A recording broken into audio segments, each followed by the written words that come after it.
Hello everyone, আসসালামু আলাইকুম। আমি মোহাম্মদ আবু সাইদ। তো আজকের এই ভিডিও লেকচারে আমরা Euler Atherton polygon clipping algorithm নিয়ে কথা বলবো।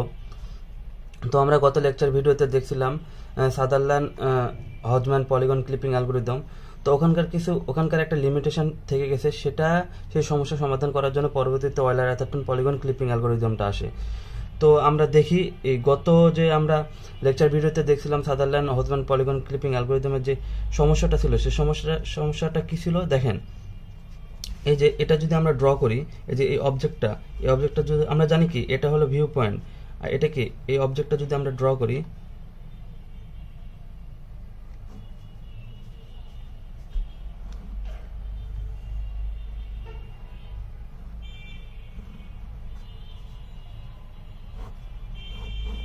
সাপোজ এটা ছিল ওটা সে আগের অ্যালগোরিদমে আমরা দেখছিলাম, আমরা যদি এটা ক্লিপিং করতাম তাহলে দেখতাম যে এই ভার্টেক্সটা, এই যে পুরো অংশটা আমরা জানি কি এটা ভিউ পয়েন্টের বাইরে যা থাকে সেটাকে আমরা ক্লিপ করি। তো এটা যদি আমরা ক্লিপিং করতাম তাহলে কি হয়তো দেখেন এই ভার্টেক্সটা থেকে যেত, কিন্তু সত্যিকার অর্থে যদি আমি ক্লিপ করলে এই ভার্টেক্সটা থাকার কথা না, শুধু এখান থেকে আমাদের এতটুকু পাওয়ার কথা ছিল, এতটুকু মানে এইটুকু আর এইটুকু। দেখেন আপনারা, যদি আমি যদি ক্লিপ করি তাহলে আমাদের এতটুকু আর এতটুকু পাওয়ার কথা, এতটুকু এই দুইটা অংশ আমাদের পাওয়ার কথা। কিন্তু সাদারল্যান্ড হজম্যান পলিগন ক্লিপিং অ্যালগরিদমে আমরা কি করছি, যখন ক্লিপিং করছি তখন এই অংশটাও থেকে গেছে, মানে এই অংশটা থেকে গেছে, কিন্তু সত্যিকার অর্থে এই অংশটা থাকার কথা না। তো এটা আমরা এই অ্যালগরিদম দিয়ে সমাধান করব। তো সাদারল্যান্ড হজম্যান পলিগন ক্লিপিং অ্যালগরিদম মূলত 180 ডিগ্রির থেকে যে ছোট কোণ, 180 ডিগ্রির থেকে এই যে এই কোণটা দেখেন, এই যে এই কোণগুলো 180 ডিগ্রির থেকে ছোট। তো 180 ডিগ্রি থেকে ছোট কোণ নিয়ে কাজ করে। আর 180 ডিগ্রির থেকে ছোট কোণকে আমরা বলতে পারি কি কনভেক্স। আর এই যে Euler Atherton polygon clipping algorithm মূলত 180 ডিগ্রি থেকে বড় কোণ নিয়ে কাজ করে। সাপোজ যদি আমি এরকম একটা, এটা দেখেন, এটা 180 ডিগ্রি থেকে বড় কোণ, 180 ডিগ্রি থেকে বড় কোণ, 180 ডিগ্রি থেকে বড় কোণ অয়েলার অ্যাথারটন পলিগন অ্যালগরিদম কাজ করে। তো এটারে আমরা কি বলতে পারি কনকেভ। 180 ডিগ্রি থেকে বড় কোণ হলে আমরা সেটাকে বলতে পারি কি কনকেভ। তো চলেন ম্যাথটা সলভ করা যাক। তো আপনাদের এরকম একটা ম্যাথ দেওয়া থাকবে, এখান থেকে আপনাদের সলভ করতে বলবে। তো প্রথমে আমাদের এখানে লিখে নিতে হবে কি সাবজেক্ট লিস্ট, আরেকটা কি ক্লিপ লিস্ট, সাবজেক্ট লিস্ট এবং ক্লিপ লিস্ট। তো সাবজেক্ট লিস্টের মধ্যে কি থাকবে, সাবজেক্ট লিস্টের মধ্যে আচ্ছা এখানে আগে বলে রাখা ভালো, এই যে আমরা জানি কি এটা ক্লিপিং পয়েন্ট। তো এই ক্লিপিং উইন্ডো, এটা কি উইন্ডো ভিউ পয়েন্ট। তো ভিউ পয়েন্টটাকে আমরা C1 ক্লিপিং উইন্ডো দ্বারা C1 দ্বারা চিহ্নিত করছি, C1 C2 C3 C4। এটা কি আমাদের object. Weiler Atherton polygon clipping algorithm মূলত ইন্টারসেকশন পয়েন্ট নিয়ে কাজ করে। তো দেখেন, আর আমাদের এই জিনিসটা কিভাবে কাজ করবে, এই জিনিসটা আমাদের ক্লকওয়াইজ ভিজিট করবে। এই যে দেখেন, ক্লকওয়াইজ যদি আমি ভিজিট করি তাহলে V1 থেকে শুরু হবে, তাহলে V1 থেকে V2, V2 থেকে V3, V4, V2 থেকে কি দেখেন V3, V3 থেকে V4, V4 থেকে V5, V5 থেকে V6, ক্লকওয়াইজ আমাদের এটা ভিজিট করবে। তো আমরা এই যে দেখেন, যখন V1 থেকে V2, V2 থেকে যখন V3 তে আসবে তখন দেখেন এখানে আমি একটা পয়েন্ট পাইছি, এটা এই পয়েন্টগুলোকে বলা হয় ইন্টারসেকশন পয়েন্ট। তো ইন্টারসেকশন পয়েন্টগুলোকে আমি এভাবে চিহ্নিত করলাম, I1, এখানে একটা পাইছি I2, এখানে একটা I3, এখানে একটা I4। ইন্টারসেকশন পয়েন্টগুলোকে আমি I1 I2 I3 I4 দ্বারা চিহ্নিত করলাম। আর আমাদের এটা মাথায় রাখতে হবে কি Euler Atherton polygon clipping algorithm মূলত ইন্টারসেকশন পয়েন্ট নিয়ে কাজ করে। তো এই যে দেখেন সাবজেক্ট লিস্টের মধ্যে কি কি থাকবে, সাবজেক্ট লিস্টের মধ্যে থাকবে এই যে ভি হলো ভিজিট, সি হলো ক্লিপিং, আই হলো ইন্টারসেকশন। তো সাবজেক্ট লিস্টের মধ্যে থাকবে ভিজিট এবং ইন্টারসেকশন পয়েন্ট। তাহলে ভিজিট আমি শুরু করি, আমাদের নিয়মটা কি, আমরা ক্লকওয়াইজ ভিজিট করব। তাহলে V1 থেকে শুরু করব, তাহলে V1 থেকে V2, V1 V2, তারপর দেখেন এখানে আমি ইন্টারসেকশন পয়েন্ট পাইছি I1, তারপর এখানে দেখেন V3 পাইছি, তারপরে V4 আমি ক্লকওয়াইজ ভিজিট করতেছি, তারপর দেখেন এখানে I2,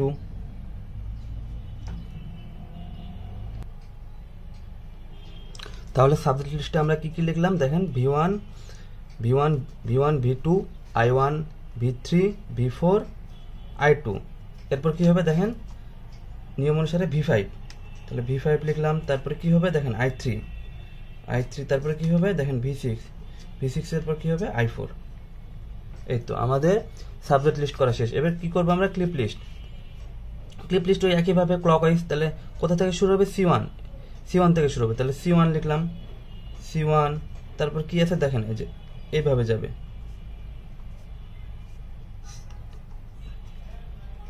তাহলে C1 শুরু হলো, C1 এর পর কি দেখেন I4 এর পর দেখেন I3 এর পর দেখেন I2 এর পর I1 এর পর দেখেন C2, দেন C3, দেন C4। আমাদের লিস্ট করা শেষ। এখন আমরা কি করব দেখেন, আমি কিন্তু প্রথমে বলছিলাম যে ওয়েলার অ্যাথারটন পলিগন ক্লিপিং অ্যালগরিদম মূলত ইন্টারসেকশন পয়েন্ট নিয়ে কাজ করে। তাহলে আমি এখন সাবজেক্ট লিস্টে আসবো। সাবজেক্ট লিস্টে আসার পর আমি এখন দেখব কোথায় ইন্টারসেকশন পয়েন্ট আছে আমার, আমি কোথায় আই পাইছি, আই মানে কি ইন্টারসেকশন, কোথায় আমি ইন্টারসেকশন পয়েন্ট পাইছি, দেখতে পাচ্ছি যে এখানে। তো এখান থেকে আমি এখন যাত্রা শুরু করবো নিচের দিকে, যতক্ষণ পর্যন্ত না আমি পরবর্তী ইন্টারসেকশন পয়েন্ট না পাচ্ছি ততক্ষণ পর্যন্ত আমি যাইতেই থাকবো নিচে। তো এখান থেকে আমি শুরু করলাম, যাইতে থাকবো V3 না পাইনি, তারপরে V4, তারপর দেখেন I2। এটাকে অনেকে বলে first to last, first point থেকে লাস্ট পয়েন্ট।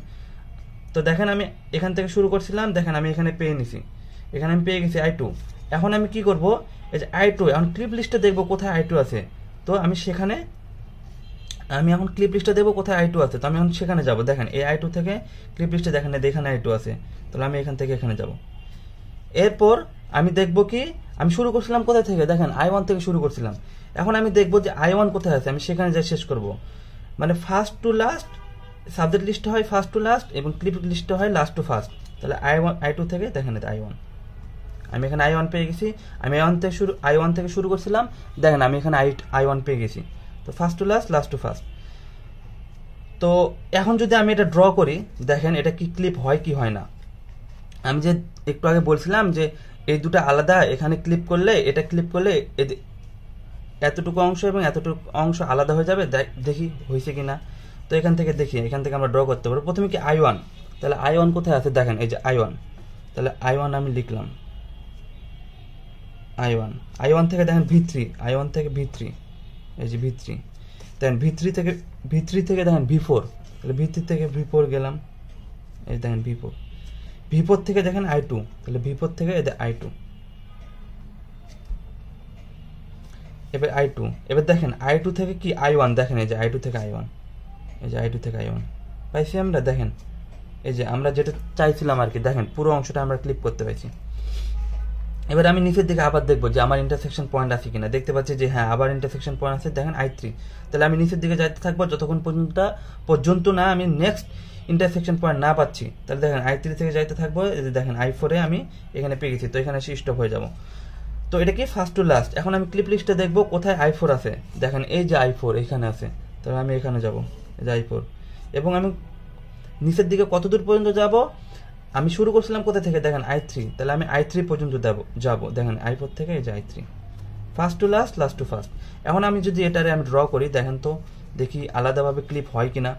তাহলে কি I3, দেখেন এই যে I3, তাহলে I3 লিখলাম, এই যে সরি এই যে I3 লিখলাম, I3 ফর V6, এই দেখেন I3 ফর V6। এখানে যেভাবে ড্র করা আছে আমি সেভাবে ড্র করবো আর কি, এখানে যেভাবে ড্র কোশ্চেনে দেওয়া থাকবে, যেভাবে ড্র করে আমরা সেভাবে ড্র করব।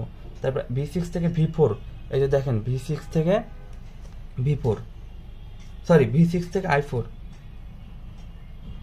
এ গেলাম, তারপরে I4 পাইছি, I4 থেকে দেখেন I3, তাহলে I4 থেকে I3, এই যে I3। দেখেন আমরা দুইটা আলাদা করে আমরা যে ক্লিপ করছিলাম, ক্লিপ করার পর দুইটা আলাদা পেয়ে গেছি। তো আমরা আরেকটা এক্সাম্পল সলভ করি, তাহলে দেখেন আরো ক্লিয়ার হয়ে যাবে। তো এটা কি আমরা জানি ভিউ পয়েন্ট, এটা কি অবজেক্ট, এটা ক্লিপ লিস্টের ভিউ পয়েন্ট, এটা অবজেক্ট। তো আমি এখন কি করব, প্রথমত আমাদের টার্গেট হলো কি ভিউ পয়েন্টের বাইরে যা থাকবে সেটারে ক্লিপ করব। তো চলেন শুরু করি। দেখেন প্রথমে কি সাবজেক্ট লিস্ট, আর এই সাইডে কি ক্লিপ লিস্ট। তাহলে আমরা কি করব, আমরা জানি ক্লকওয়াইজ ভিজিট করব, তাহলে কোথা থেকে শুরু করব? V1 থেকে, V1 থেকে V2, V1, আচ্ছা সরি, এখানে দেখেন V1 থেকে যাত্রা শুরু করব। দেখেন V1 থেকে যখন আমি V2 যাওয়ার সময় দেখতে পাচ্ছি এখানে একটা ইন্টারসেকশন পয়েন্ট পাইছি, তাহলে এটা দিলাম I1। তারপরে V2 থেকে V3 আসলাম, এখানে ইন্টারসেকশন পয়েন্ট পাইনি।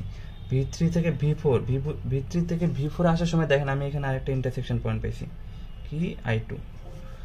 তারপরে V4 থেকে যখন আমি V5 এ আসি তখন দেখেন এখানে আমি আরেকটা ইন্টারসেকশন পয়েন্ট পাইছি, I3, এটার নাম দিলাম I3।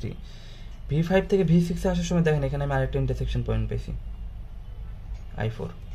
তো এখন আমি সাবজেক্ট লিস্ট করব। দেখেন V1 এর পর কি পাইছি? দেখেন I1, তারপরে পাইছি V2, দেন V3, দেন I2 পাইছি, তারপরে V4 পাইছি, দেন I3 পাইছি, দেন V5 পাইছি, দেন I4 পাইছি, V6 পাইছি। এবার আমি ক্লিপ লিস্ট করব। ক্লিপ লিস্ট কি? ওই তো স্বাভাবিকভাবে ক্লকওয়াইজ। তাহলে C1 থেকে শুরু হবে, C1 থেকে C2, C2 থেকে C3, C3 থেকে C4, তারপরে এই যে C4 থেকে এই দিক দিয়ে যাবে, C4 থেকে I4, তারপর I3, তারপর I2, তারপর I1, দেন C1। তাহলে C1 থেকে শুরু করলাম, C1, C2, C3, C4, তারপর কি হবে? I4, I3, I2, I1। এখন আমি কি করব? সাবজেক্ট লিস্টে দেখব কোথায় ইন্টারসেকশন পয়েন্ট আছে, তো আমি সেখান থেকে শুরু করব। তো ইন্টারসেকশন পয়েন্ট দেখতে পাচ্ছি এখানে I1, এই যে এখানে পাইছি, তো এখান থেকে আমি শুরু করব। আমি নেক্সট যতক্ষণ না পর্যন্ত ইন্টারসেকশন পয়েন্ট না পাচ্ছি আমি নিচের দিকে যাইতে থাকবো। তো আমি এখান থেকে শুরু করলাম, দেখেন এখানে এসে আমি পেয়ে গেছি, তো এখানে স্টপ হয়ে যাব। এখন আমি ক্লিপ লিস্টে দেখবো কোথায় I2 আছে, তো দেখতে পাচ্ছি এই যে এখানে I2 আছে, তাহলে এখান থেকে এখানে আসলাম। এখন আমি কি করব? কোথায় যাব? আমি যে শুরু করছিলাম, কোথা থেকে শুরু করছিলাম? I1 থেকে, তাহলে আমি এখন দেখবো I1 কোথায় আছে, আমি সেখানে যাই স্টপ করব। তো I2 থেকে এই যে দেখেন I1।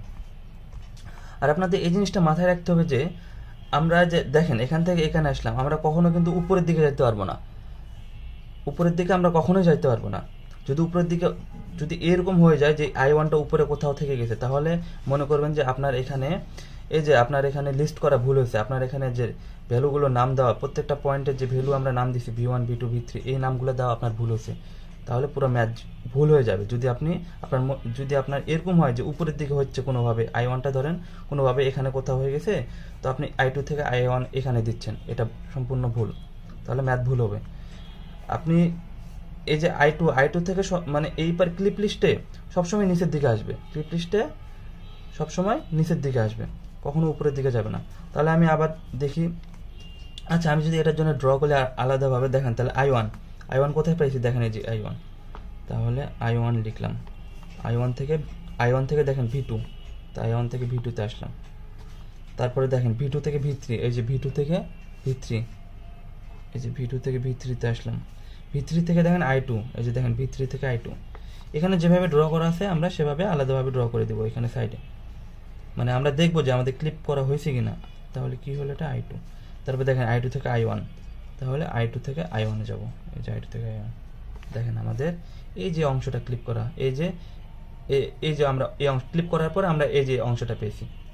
এখন আমি আবার দেখবো যে আমার ইন্টারসেকশন পয়েন্ট আছে কিনা, তো দেখতে পাচ্ছি যে হ্যাঁ এখানে ইন্টারসেকশন পয়েন্ট পেয়েছি, তাহলে এখান থেকে আমি নিচের দিকে যাইতে থাকবো। তাহলে I3 থেকে V5 থেকে V4, এই যে এখানে আমি আরেকটা ইন্টারসেকশন পয়েন্ট পেয়ে গেছি, তাহলে এখানে আমি স্টপ হয়ে যাবে। এখন আমি ক্লিপ লিস্টে দেখবো কোথায় I4 আছে, তো আমি সেখানে যাবো। দেখেন এই যে I4 পাইছি, এবং আমি এখন দেখবো যে আমি শুরু করছিলাম কোথায় থেকে? I3 থেকে, তাহলে আমি এখন নিচের দিকে দেখবো I3 কোথায় আছে, এই যে দেখেন I3, তাহলে এখান থেকে এখানে আসছে।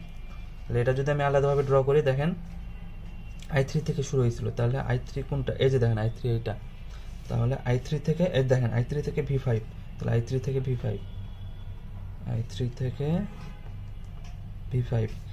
থেকে দেখেন I4, V5 থেকে এই যে I4 থেকে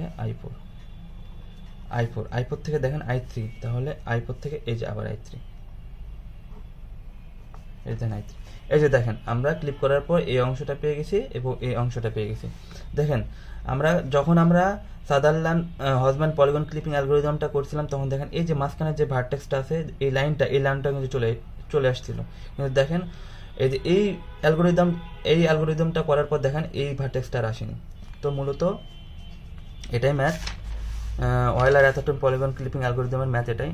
তো আশা করি আপনারা বুঝতে পেরেছেন। যদি বুঝে থেকে থাকেন তাহলে অবশ্যই লাইক, কমেন্ট, শেয়ার করবেন এবং অবশ্যই সাবস্ক্রাইব করতে ভুলবেন না। আল্লাহ হাফিজ।